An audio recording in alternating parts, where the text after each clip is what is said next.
Hello, BookTube. It's Wednesday, and that's New Comic Book Day, and that finally means something because comic books are shipping again, and comic stores are gradually opening again. I think my own preferred comic store, one of the ones that is relatively on my route, is open now. With very, it's a tiny little bolt hole of a place, and they're allowing one person at the new release wall at a time.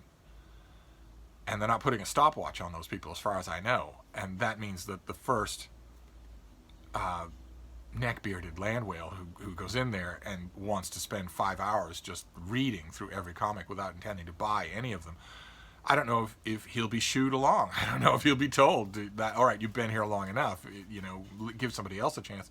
I have no idea. He will probably object if he does, probably in Klingon. But the comic shop that's much closer to my old route, I think, opens on Friday. And they'll have a bunch of new releases. A bunch of new releases came out today. I reflexively checked the websites that tell you what's coming out. The new issue of Legion of Superheroes is out today.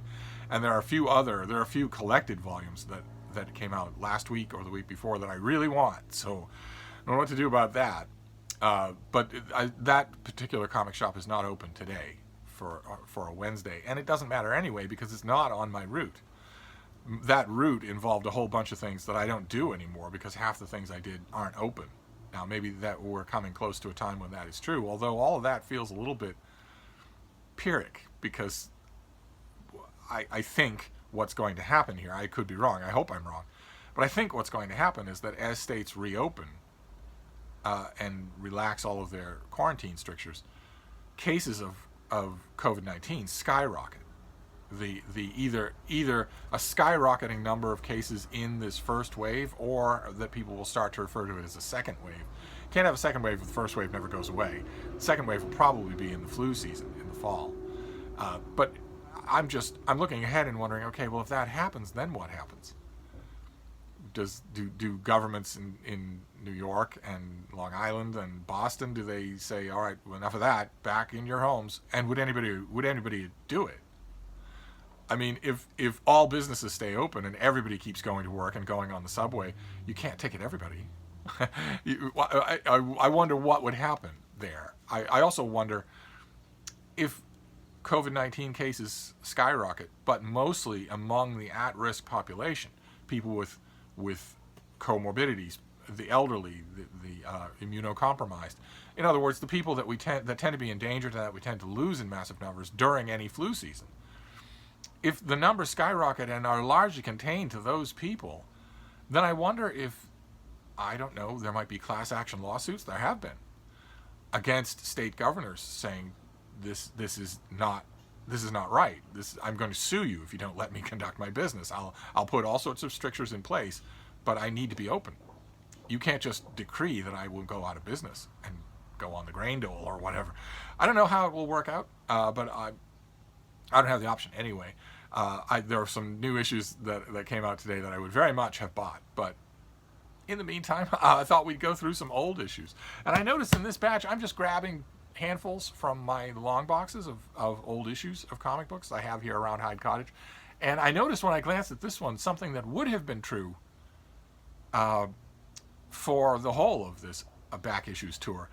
If I organized my comics. If I organized my comics, then this would be probably done by now because we'd have hit the Avengers and it would be all Avengers. And I would tell you some highlights, but we wouldn't be bouncing back and forth between that.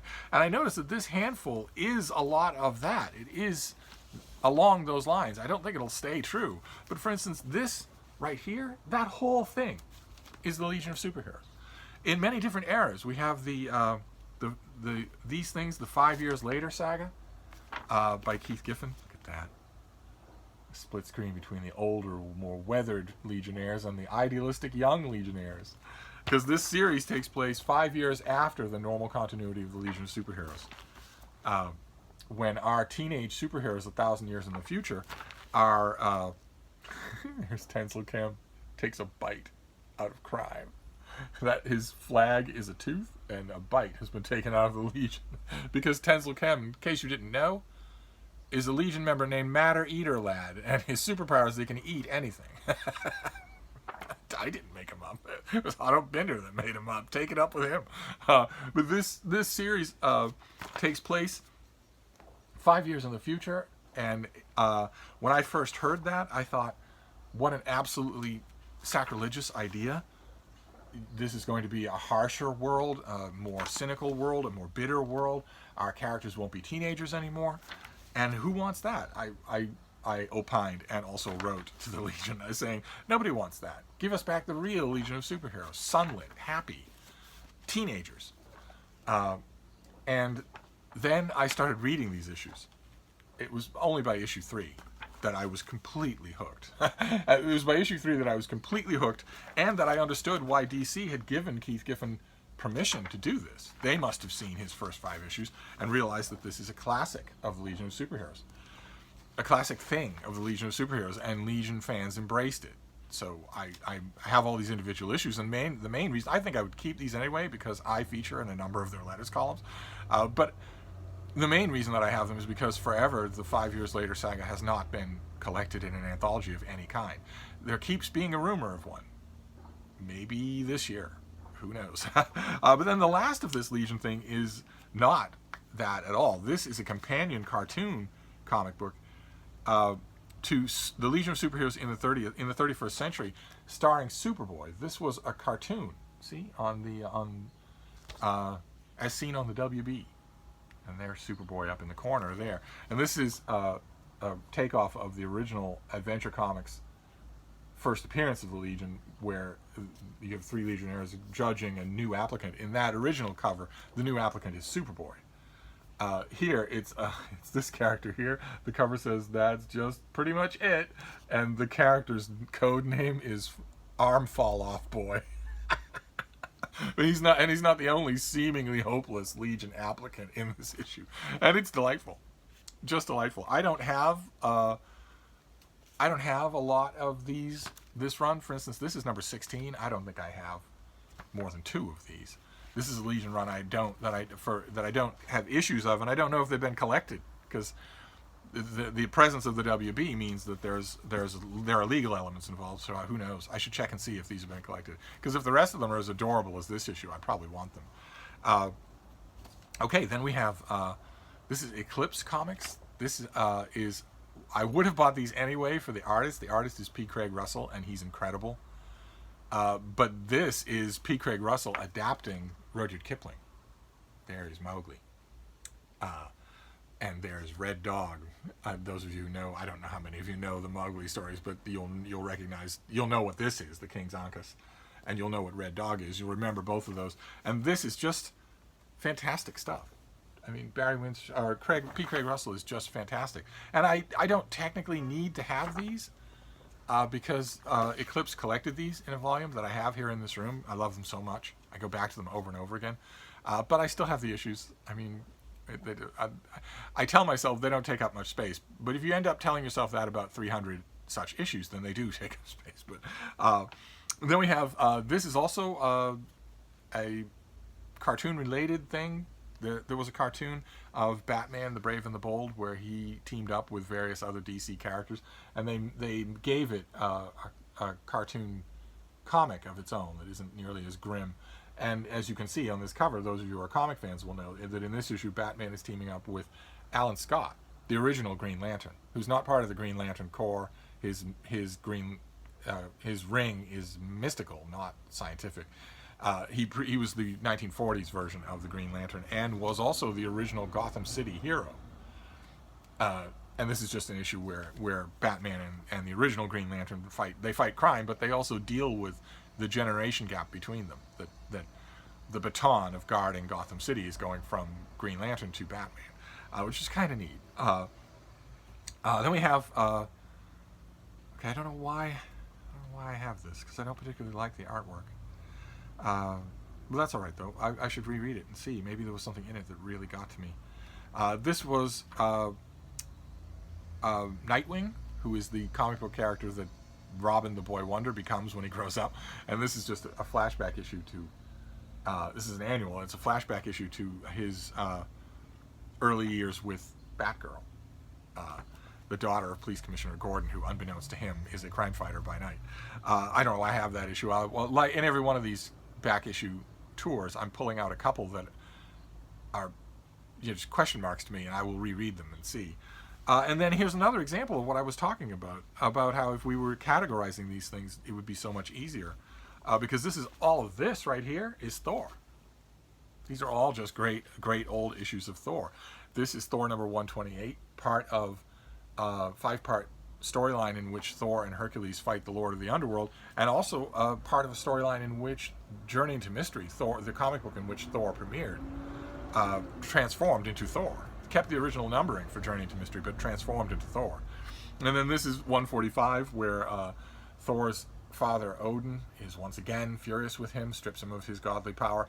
He can't do anything about Thor's immense physical strength, but he can do everything else. Thor's stamina, his power over the weather, his mystic hammer is still indestructible, but it doesn't return to his hand anymore. And he has to make his way on Earth. This is all Stan Lee. This is all great Jack Kirby artwork with Vince Colletta inking. Just incredible stuff. Then this is Thor number 136, where his human girlfriend, Jane Foster, goes to Asgard to try to become an immortal. She tries to join him in his world there. Which is kind of creepy when you think about it, because Thor has an Asgardian girlfriend as well. It's the goddess Sif. And so you wonder what's going to happen to Sif if Jane Foster becomes an immortal and gains immortal superpowers. Then what happens? If she's living in Asgard, it's going to be harder for Thor to two-time them both, as he does routinely throughout these comics, where he calls both of them my beloved. And Stan Lee, I think, partially thought he was getting away with it, because in these issues, Thor has a human alter ego, Dr. Donald Blake, and Jane Foster is a nurse who works with Dr. Donald Blake. I think Stan Lee was thinking, well, she's really Dr. Donald Blake's girlfriend, not Thor's. So had I been Stan Lee's wife at the time and read those issues, I would have thought, okay, how far are you taking this, dear? But anyway, then we have Thor number 140, where he fights a robot that grows every time it's punched. It's always a dangerous thing in a Marvel comic book. Thor number 129. These should be together. This is part of the Thor and Hercules storyline. There they are, where it's not only Odin that's often mad at Thor, it's Zeus who's often mad at Thor. Then we have Thor number 127, where Odin repents of stripping Thor of his power, and realizes at the last minute that he has bequeathed his own gigantic Odin force to an untrustworthy advisor who refuses to give it back. It's a rollicking ending to the story. And this is the beginning of the story, 126, where Thor and Hercules fight, but it's not an even fight because Thor is drastically underpowered. Hercules beats him where he wouldn't ordinarily. This is Thor number 383, so we jump forward decades. This is from the 1980s, I think. 1987. It's by Ron Frenz is the artist. Tom DeFalco is the writer, but I got it for Ron Frenz's artwork.